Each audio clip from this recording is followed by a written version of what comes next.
Chinese refineries abandon Russian oil after US sanctions. We'll talk about this with political analyst, European Leadership Network, UK member Alexandra Filippenko. Alexandra, glad to see you, and thank you for joining us.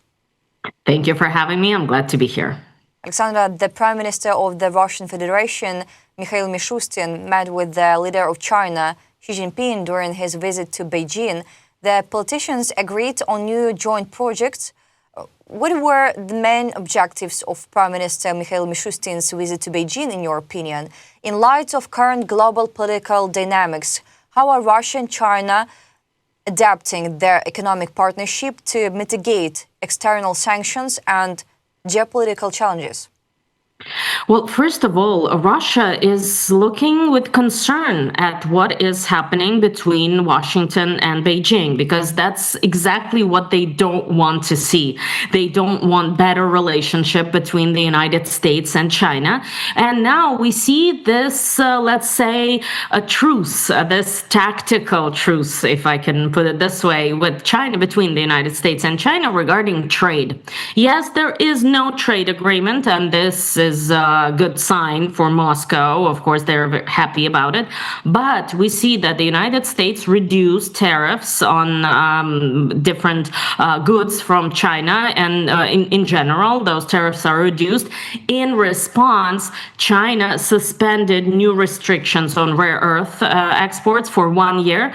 And Russia is not happy about it. Russia wants to see less cooperation between the United States and China, obviously, and because they understand that with more cooperation, or with having an agreement, a real agreement, a real document that Washington and Beijing can sign, something as of a treaty, as something to trade treaty or trade agreement, something like that. This would be a negative sign for Moscow, because after that, after signing a trade agreement, after signing something with China, of course, Washington would go to pressure China in order for China to buy less Russian oil, buy less Russian resources, and in general, invest less in Russian economy. For now, no trade agreement, so the Kremlin must be happy about it. Yet they are concerned. Yet we've seen their concern, and they need to make sure that Beijing is still an ally, is still a close ally of the Kremlin. Some say that the meeting between, as President Trump says, the meeting between him and Xi Jinping went, he can give it a 12 if 10 is the highest mark, so it's 12 out of 10. But Trump wanted something else apart from a trade agreement. He also wanted a meeting with Kim Jong-un. And some sources are contemplating whether Moscow has something to do with Kim Jong-un not meeting Donald Trump. Whether North Korea and that meeting with Kim Jong-un would have been a prize for Donald Trump, because he is sure that he can communicate with anyone and that it makes him a strong leader. He sees himself as a strong leader if he talks to Kim Jong-un, if he talks to the leader of North Korea. But wouldn't it be somehow possible that Moscow is behind it? Moscow is behind Trump not getting that prize from North Korean leader. Maybe that might be. That's just an idea. That's just one of those ideas of different sources that have been commenting on President Trump's recent trip to Asia. So right now, the Kremlin is very active in the region. For the Kremlin, it's very important to have close ties with the region, and of course, first of all, with China and with all other countries of the region. So that is why they rushed to action, and they rushed to really make sure that Beijing is still Moscow's ally. And it's extremely important for Russia, it's extremely important for Moscow that China continues buying Russian oil, continues buying Russian resources, continues selling everything to Russia. So that is why, of course, immediately after President Trump's visit, that the other visit was also paved, but from Russia. Alexandra, but we see that Chinese oil refineries have begun refuse to purchase Russian oil after the US and other Western countries imposed sanctions on leading Russian producers and some of their customers, Bloomberg reports. And according to the agency, state-owned companies Sinopec and PetroChina have already cancelled a number of deliveries after the US added Rosneft and Lukoil to its sanctions list last month. Even smaller private refineries are temporarily halting purchases for fear of being sanctioned, as happened with Shandong Yulong Petrochemical Co., which was recently restricted by the UK and the EU. We understand that how significant is the impact of Western sanctions on China's decision to hold oil purchases from major Russian producers like Rosneft and Lukoil? What role do the US and not only US but EU sanctions play in reshaping China's energy strategy and its relationship with Russian oil suppliers? It looks like those sanctions are actually working. Of course, not just mere one sanction, one type of sanctions is working. It's all working together. It's all working, only all those different elements of sanctions that actually work and that actually influence China's decisions, India's decisions, Turkey's decisions. It's all working. Because, for example, if we look at Chinese trade with Russia, it's huge. Of course, it's huge because in the last 3 years, Russia started buying everything from China. And if we look at the Chinese trade with the United States, so if we compare it by sheer numbers, we see that China sells more to the United States than all of it trade with Russia combined. So China is way more interested in American market. China needs American market, and a Russian market is important. Of course, we understand it's a big bonus. China is getting great bonuses from what's happening in Europe. But still, even though the trade has been bigger and bigger and the contracts has been covering wider elements of economy, but still China is way more interested in trade with the United States.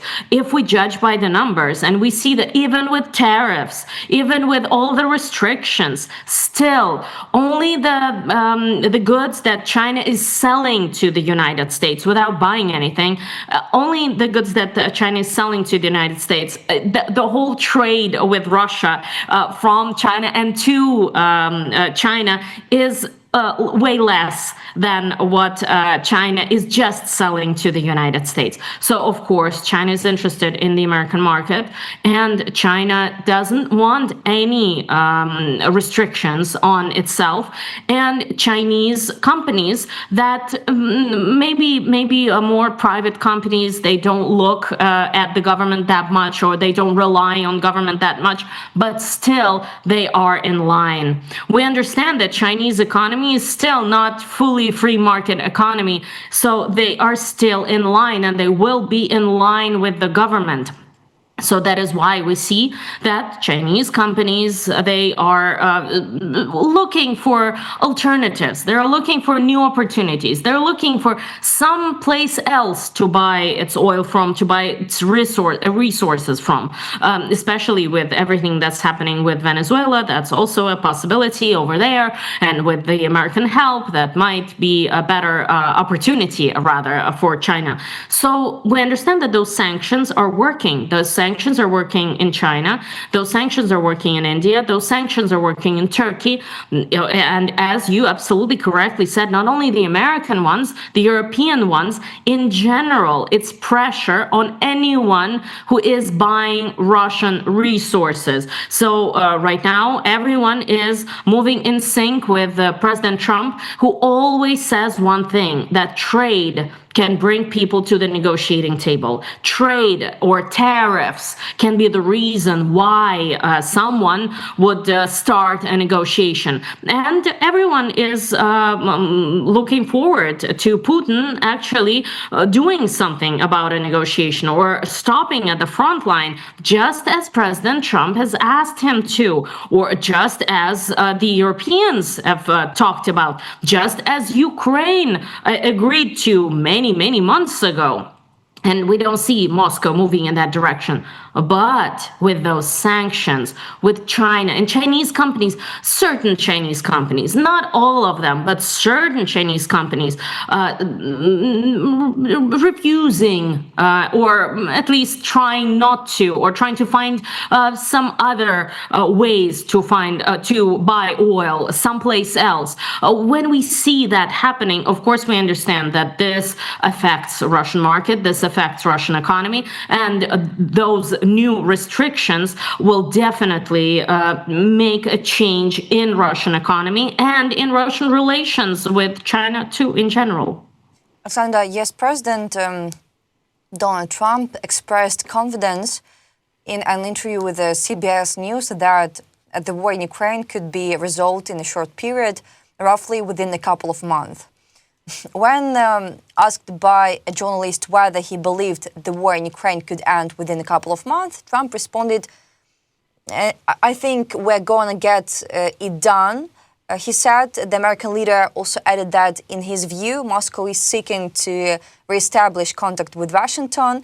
And he said, I think Russian dictator Vladimir Putin, really wants to do business with the US, Trump noted. How should we interpret President Trump's claim that the war in Ukraine could be resolved within a couple of months? It sounds almost like a bad joke. It reads more like an absurd claim than a credible assessment. And President Trump mentioned that Moscow wants to do business with the US. Could you clarify what he meant by that? I think what we see here actually is the moment in time when the United States do not know what to do, when the White House doesn't know what to do. Because if we talked, I would say 6 months or 8 months ago with you, I think we could hear the same things from President Trump. We've heard all this. It's repetitive. We've already heard those months. It can be, he can end it in a few months, in a few weeks, in 60 days, something like that. We already heard all that. So right now, I think we see that the United States, or rather President Trump and his administration, is a little lost regarding what to do with Vladimir Putin, regarding what to do with the Kremlin. President Trump is repeating himself because it always worked, because those trade negotiations always worked, because tariffs always worked. In that same interview with 60 Minutes with CBS, Donald Trump said that the way he managed to end almost all of the wars, he ended 8 wars, but of course he said that a war in the Middle East was different, but regarding all other wars, President Trump ended them by either offering some trade negotiations or trade contracts, or by actually saying that he would impose horrible tariffs on the fighting parties, on the fighting countries, on their products coming to the United States, so they won't be able to sell anything in the United States. So it worked, as President Trump himself said, that worked each and every time, apart from the Middle East, of course, because it was a whole different story. But it worked, and this is the way Trump wants to see things end. And this is a way he thinks he might really end the war. But since he's repeating himself, since it's the same thing that we heard, and it's the thing that did not work. We saw it not working even after Trump's visit to Alaska, even after meeting Vladimir Putin in Alaska, it still didn't work. That strategy didn't work. So now it feels like they're looking for another key to open that box and to really try to make Putin stop his army at the front lines right now, or freeze rather the army. But they still don't know what to do. That is why it feels like this interview has been recorded, I don't know, 6 months ago, 8 months ago. We've heard all this. They still don't know how to act. They still don't know what to do. We understand that within the American administration, there are different streams of politicians and their views on how to act regarding the Kremlin. And we understand that, for example, Marco Rubio, State Secretary, is a hawk on Russia, and he has his own view on how to approach Putin and how to make Putin either sit down and talk, or really stop at the front line and talk later. But Marco Rubio is not the only one in the administration, and he's not the only one who is influencing President Trump.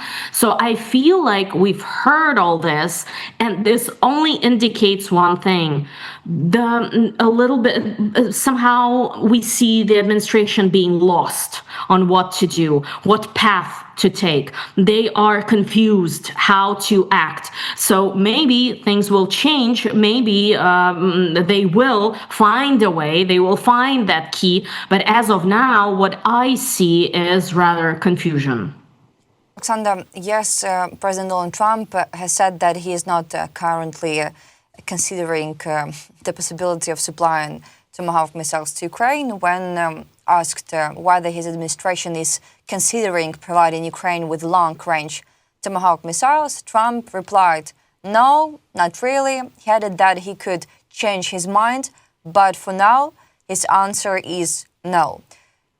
Is this position based on military assessments, diplomatic considerations, or concerns about escalation? I don't know, what are the main factors influencing President Trump's decision not to supply Tomahawk missiles to Ukraine? It falls into the same category as the previous one. The same thing. We've heard all this. We already heard it. It could have been recorded a few months ago. That's the same thing that we've already heard. Yeah, the war can end in a few months. Okay, I'm not giving Tomahawk missiles. Okay, we've all been there. We've all seen that. It's confusion. It's just mere confusion on how to act, what to do right now, how to approach the Kremlin, because the way President Trump was absolutely positive would work, that way didn't work. It just failed. We see it fail time and time again. It failed. Trade negotiations, the possibility of offering something to Russia in exchange for their stop. No, it didn't work. It didn't work because ideology is way more important for Putin and for the Kremlin than economy or financial stability or anything like that. Putin is only interested in actually gaining more territory, getting Ukraine's territory in particular, and nothing else.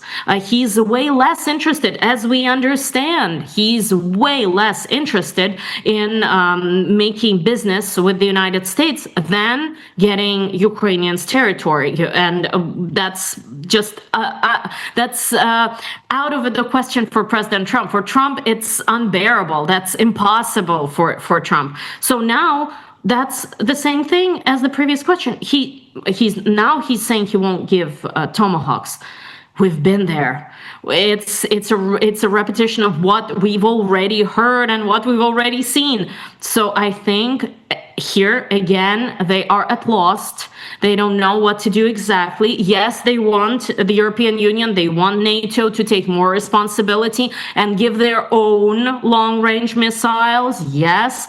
But we see those words by President Trump, we see those answers by President Trump, and at the same time, we understand that the intelligence is being given to Ukraine, that all the information needed is being given to Ukraine. So nothing stops there. It's just that President Trump just doesn't know how to act. I think it all falls into that one confusion territory and in that one indecisiveness of what path to actually take. Alexandra, Trump also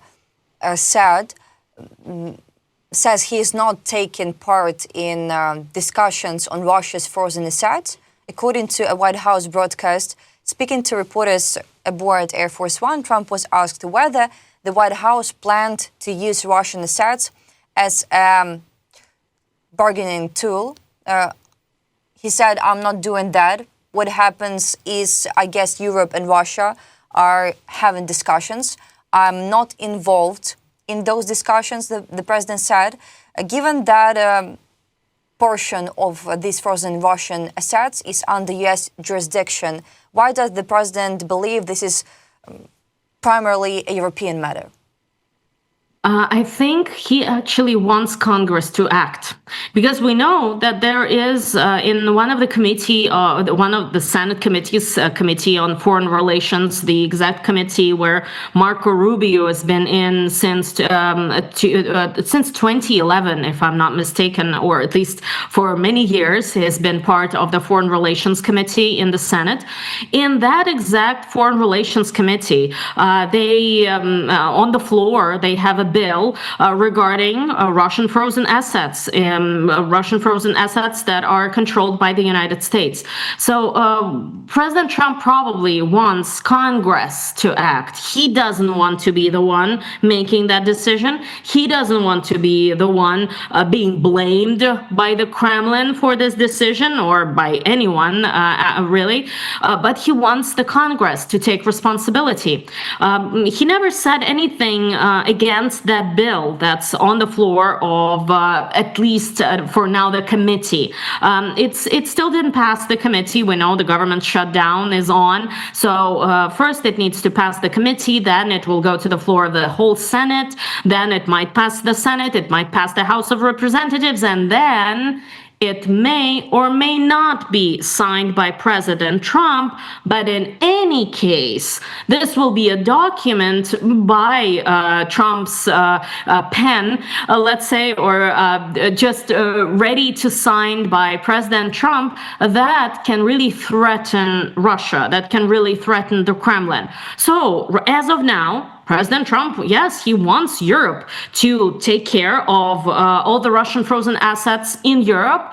But regarding Russian frozen assets controlled by the United States, President Trump doesn't want to be seen taking that decision. It would be even better for him if, for example, 67 senators voted for that bill. That would lift all of responsibility from President Trump, because this will overcome this number, is 67 out of 100. This number will override even President Trump's veto, because 67 overrides a veto of the president.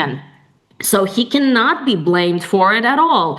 But for that, we need to wait for the government to be opened, for the government to start working. The government shutdown is still going strong and with no end in sight. So I guess it's only let's say, an attempt by President Trump to be seen impartial. He's impartial. Europeans must take care of the assets that's in the European Union. And President Trump is not the one taking responsibility for freezing or using Russian assets in the United States. The Congress should do that. The Congress. So I guess we should wait for the Congress to really act on that bill that's on the floor, that is being discussed, at least in the committee. And for President Trump, it's just only a desire. It's not because he is too friendly towards Putin. It's just a desire not to be seen as a culprit, not to be seen as the one who made that decision. He might sign it, especially if it overrides President's veto. Alexandra, thank you for joining today's discussion. We were pleased to be joined by Alexandra Filippenko, political analyst and member of the European Leadership Network UK. We appreciate your valuable insights and we look forward to connecting again next time. See you. Thank you very much. See you soon.